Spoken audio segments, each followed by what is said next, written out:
बिस्मिल्लाहिर्रहमानिर्रहीम अल्हम्दुलिल्लाहि रब्बिल आलमीन वस्सलातु वस्सलामु अला सय्यिदिल मुरसलीन नबिय्यिना मुहम्मद व अला आलिहि व सहबिहि व मन तबिअहुम बि इहसानिन इला यौमिद्दीन अम्मा बाद।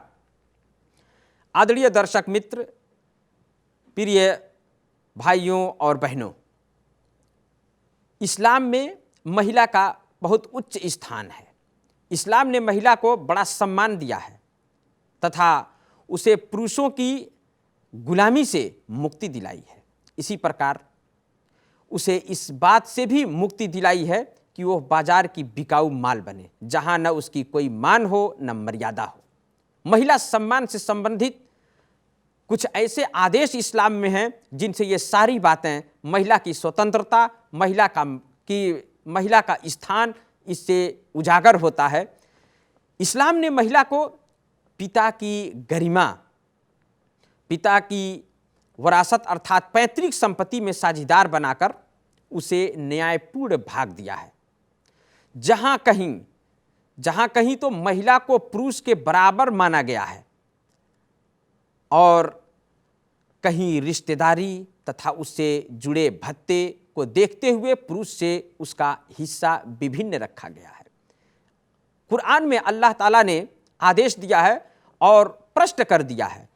अल्लाह ने कहा कि वलिर्रिजाल नसीबुम मिम्मा तरकल वालिदान वल अक़रबून वलिन्निसाए नसीबुम मिम्मा तरकल वालिदान वल अक़रबून मिम्मा क़ल्ल मिन्हु औ कसुर नसीबम मफ़रूदा।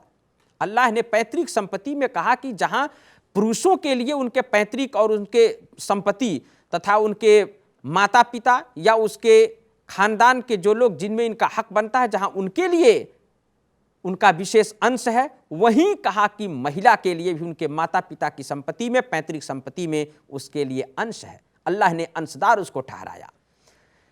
जीवन के विभिन्न क्षेत्रों में इस्लाम ने महिला को पुरुष के बराबर माना है। उन्हीं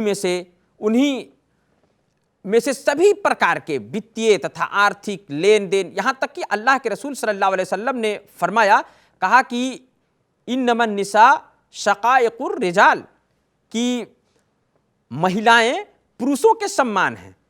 कुछ ऐसी चीजें हैं कि जिसमें महिला और पुरुष में कोई अंतर नहीं है, दोनों का आदेश एक है। ये इस्लाम ने महिला का स्थान उच्च किया है।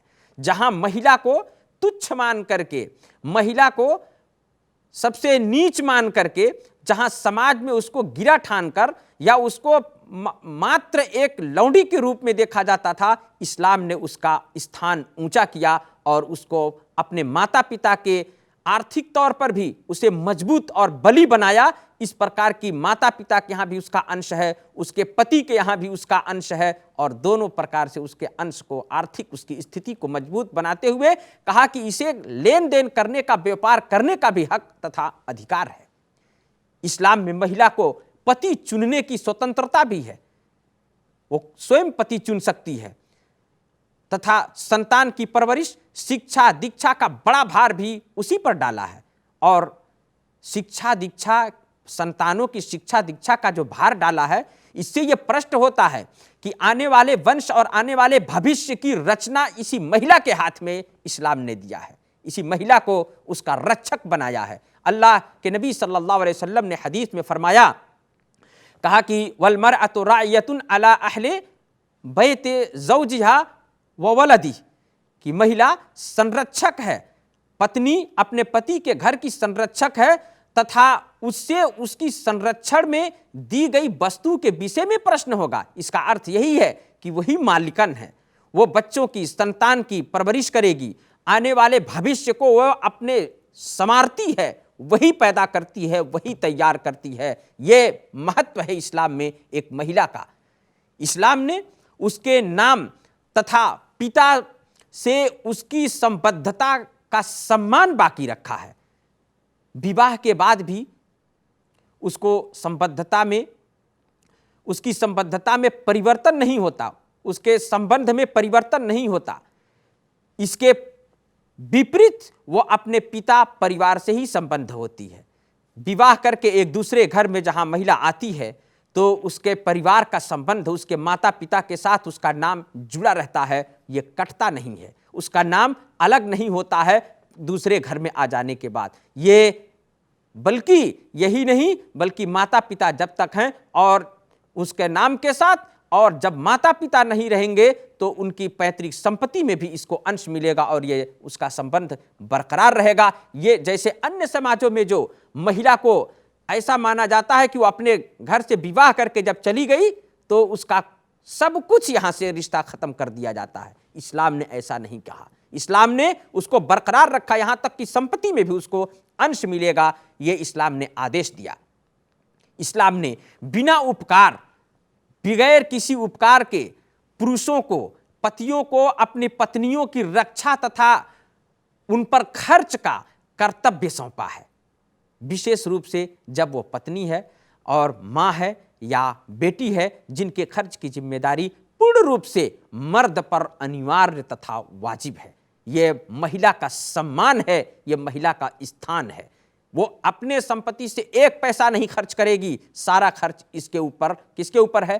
पुरुष के ऊपर है। वो पति के रूप में हो, वो जो है पति के रूप में है, या बेटे के रूप में है, या इसी प्रकार बाप के रूप में है, खर्च उसी को करना है। इस्लाम ने उस कमजोर महिला की सेवा संस्कार का प्रबल आग्रह किया है जिसकी रेख देख करने वाला कोई ना हो। यदि उसका ऐसी महिला है जो विवाह तो की लेकिन उसके पति का निधन हो गया, विधवा हो गई, अब उसके गोत्र में, उसके नात बात में कोई उसकी रेख देख यदि करने वाला नहीं है तो उसकी विशेष रेख देख करने के लिए इस्लाम ने उभारा है, इस्लाम ने हुक्म दिया और इस्लाम ने इस पे इतना बड़ा पुण्य रखा। अल्लाह के नबी सल्लल्लाहु अलैहि वसल्लम की हदीस आप सल्लल्लाहु अलैहि वसल्लम ने बयान फरमाया, कहा अस्साई अलल अरमलह वल मिस्कीन कल मुजाहिद फी सबीलिल्लाह। विधवा तथा गरीब की सहायता करने वाला व्यक्ति, विधवा हो, जिसका कोई ना हो तो आप सहायता करो, इस्लाम के दायरे में रहकर उसकी भरपूर मदद करो, उसका सहयोग करो। क्यों? स्वर्ग जैसा महान पुण्य उसके पास।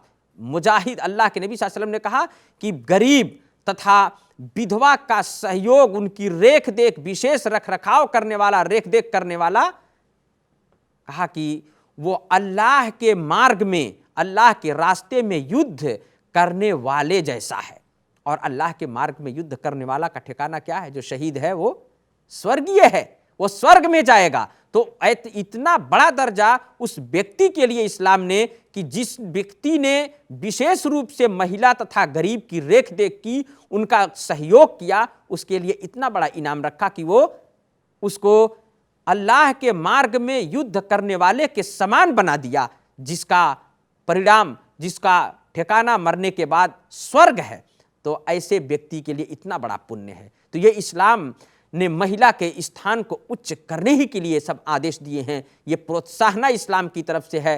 तो इस्लाम में औरत का स्थान बहुत उच्च है।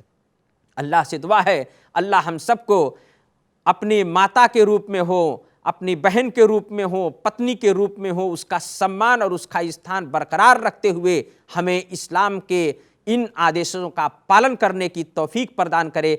आमीन। वसल्लल्लाहु अला नबीना मुहम्मद व अला आलिहि व सहबिहि वसल्लम।